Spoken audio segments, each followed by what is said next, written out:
Hi, I'm Christy and welcome back to my channel. So today I'm here with my June TBR. So I'll start out with the book club reads that I plan on reading this month. The first one is the Cover to Cover book club from Tori Live a Novel Life and Sam from Sam Reads a Little. Their book choice for the month is Falls Boys by Penelope Douglas. I'm super excited to read this one. I actually have been reading Penelope Douglas books for years. I read the Bully, the Fall Away series, probably like 3 or 4 years ago at this point, and this is a second generation story of the kids of those couples, so I'm super excited to read this one.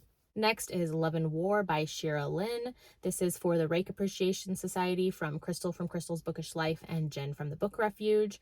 I believe this one's a historical romance set during World War II, and it sounded interesting. Next is the Ravished by Romance pick, which this is Lacey from Lacey Book Lovers and Jess from Peace Love Books. They're going to be reading Honey Trap by Tate James, and this one I believe is reverse harem, and I can't wait to check it out. Historical Hellions pick this month from Jessica from Peace Love Books and Samantha from Books with Samantha. They're going to be reading Annie's Song by Katherine Anderson. I have read this one. I read it last year, but I'm excited for their live show and to check out everybody's thoughts on that one. I have a couple arcs that I want to read. So the first one is Found by the Lake Monster by Lillian Lark. This is out on June 17th, and I'm part of her arc team, so I got an arc of this one, and I know it's like monster romance novella, I believe.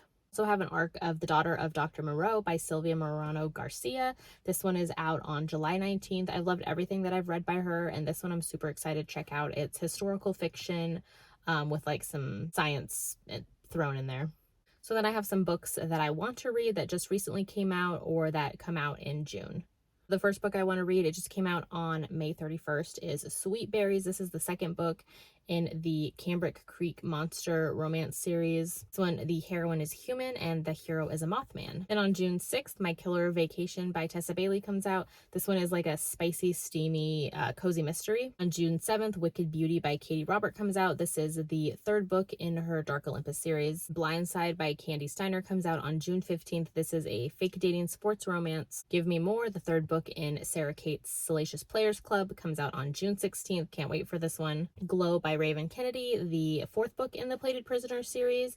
This one's out June 18th. Danger in Seat 8B by NIKKI Castle. This is out on June 28th, and all I know is like it's a spicy novella. I loved the MMA series by her that I read earlier this year, so I can't wait to check this one out. Then some books that are already out that I want to check out. So the first is June 1st by Jennifer Hartman. I also really want to read A Lady for a Duke by Alexis Hall. I've been hearing great things about this one and can't wait to check this one out. I have the next few books in Ruby Dixon's Ice Home series. So I have, let's see, book 7 is Debbie's Distraction, 8 is Nadine's Champion, and 9 is Callie's Catastrophe. So those are the next ones that I plan to read. I have Darling Girl. This is supposed to be a dark adult Peter Pan retelling, so I want to check this one out. Then I have The Hacienda, which I love this cover so much. This is supposed to be like a Rebecca / Mexican Gothic mashup, and I loved both of those, so I can't wait to read this one. A couple of audios out, so I have King of Battle and Blood by Scarlett St. Clair. I've heard some mixed reviews about this one, and I've had mixed reviews on some of the other books I've read by this author,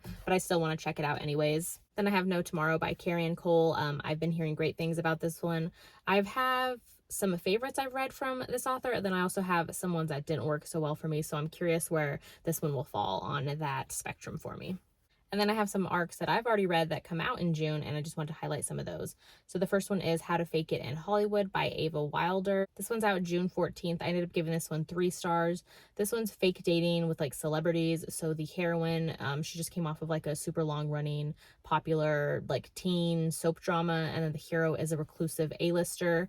And then they have to fake date to kind of help both of their careers out, and it's their romance. And in this one, the hero, he's dealing with grief from a friend's death as well as with his own struggles with alcohol. So like this one deals a lot with his alcoholism, and I kind of felt like this one needed a lot more time before the romance could be a thing, because the hero had a lot that he needed to still work on. And I didn't really like how the heroine kind of came in and was like, you know, saving him. This one, though, I really did like the heroine. She was a child actor, and so she's dealt with a lot in her life. I liked her maturity and how strong she is as a character, and so I was really rooting for her. But the hero, he had a lot going on, and I felt like his character was a bit of a mess, and it was hard to root for him as the hero of the story. Then I read Fake It Till You Bake It. This is another fake dating, like baking romance. This one's out June 21st. I gave this one 3 stars. So in this one, the heroine, she just came off of like a popular dating show, kind of like Bachelorette-esque, where she actually turned down the proposal at the end of it. So she's gotten a lot of flack on social media and stuff after that. So she's kind of in hiding. And then she ends up meeting the hero. He's a football player, but he also owns a bakery with a couple of his teammates.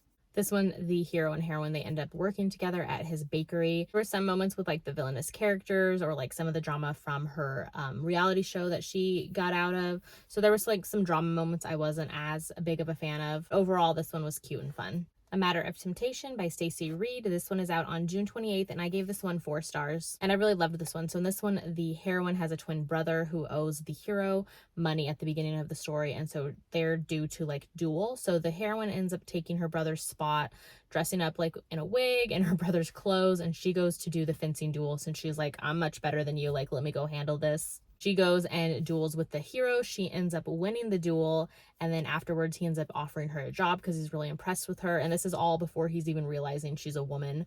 So after the fact of him realizing who she is, he still offers her the job, and she ends up working as his secretary, and it's their romance. The hero is like super cold and starchy, but he has some really swoony hero moments, and this one is a new favorite of mine from Stacey Reed. And I read 4 Weeks of Scandal by Megan Frampton. This is the 5th book in her Dukes of Hazzard series.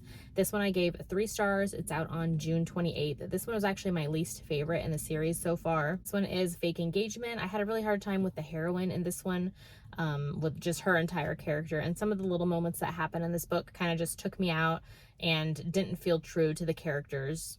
And then Up All Night with a Good Duke by Amy Rose Bennett. I ended up giving this one 5 stars. Really loved it. I read this one during the historical romance readathon back in May, and it was one of my favorites of the readathon. So in this one, the heroine is a respectable finishing school teacher by day, and by night she is a gothic romance writer. The hero is a widowed single father Duke. He has a teenage daughter, and he's in need of a wife and an heir when he meets the heroine. This one, I loved everything about it. I gushed about it a ton in the historical romance readathon vlog that I did, so I'll link that below. I also have a super long review on Goodreads. I just loved this book to pieces. This was my first book by this author, and I definitely want to check out more of her work in the future. So those are all of the books that I plan to read in June. The arcs I have coming up, the arcs that come out in June that maybe put on your radar or check out. As always, this is like my loose TBR. I'll probably read all of these books on here, and I'll probably end up reading a ton more that I see on YouTube or on Instagram, Recs from Friends.